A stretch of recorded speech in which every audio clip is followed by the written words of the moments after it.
स्वागत छ मेरो युट्युब फ्यामिलीलाई। अनि मैले आज तपाईहरुको माझ फेरि कुखुराको पाङ्ग्रा बनाउने रेसिपी लिएर आएको छु। म यसलाई सिम्पल तरिकाले बनाउन तपाईहरुलाई सिकाउने छु र तपाईहरुले सुरुदेखि लास्टसम्म मेरो भिडियोलाई हेरिकन सपोर्ट गर्नु भएको होस्।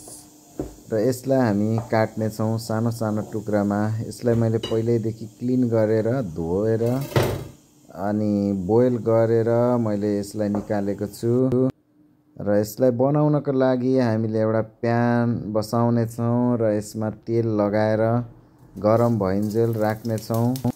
अनि यसमा जिरा फुराउने छौं। अनि मैले अघि चपिङ गरेर राखेको अदुवा लसुन अनि हरियो खुर्सानी लगाउने छु र यसलाई ब्राउन भइन्जेल हामी पाक्न दिने छौं। अनि त्यसपछि मैले चपिङ गरेर राखेको प्याजलाई मैले पनि फेरि पनि यसमा लगाउने छु र यसलाई हामी मजाले पकाउने छौं।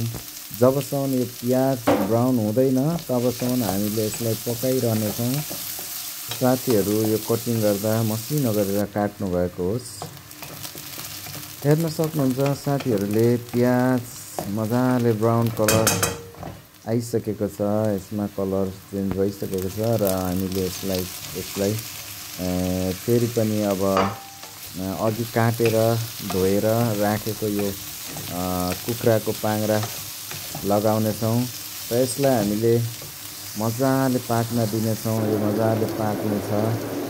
अनि त्यसपछि हामीले यसमा चाहिँ बेसार अनि त्यसपछि नुन लगाउने छौं। नुन लगाएर बेसार लगाएर यो मजाले पाक्ने छ। अनि त्यसपछि हामी यसलाई चाहिँ केही समय अझै पकाउने छौं र यसलाई हामीले अझै पनि पकाउने छौं। यो अलि कडक भएको हुनाले लिभर भन्दा यो अलि फरक जातिको हुन्छ। अनि यसलाई मजाले पकाउन नै बेस्ट हुनेछ।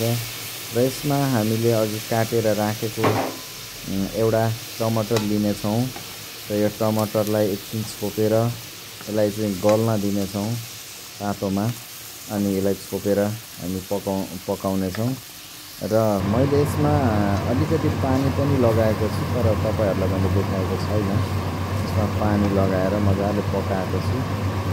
पानी लगाएर पकाउँदा कस्तो हुन्छ भने यसमा तला लाग्दैन। अनि यो मजाले पाकिसकेको छ। मैले बोलमा सर्भ गरिसकेको छु। हेर्नुहोस् कति मिठो देखिएको छ। मजाले अब खाउँ खाउँ जस्तो भइरहेको छ। Thank you for watching my video. Thank you.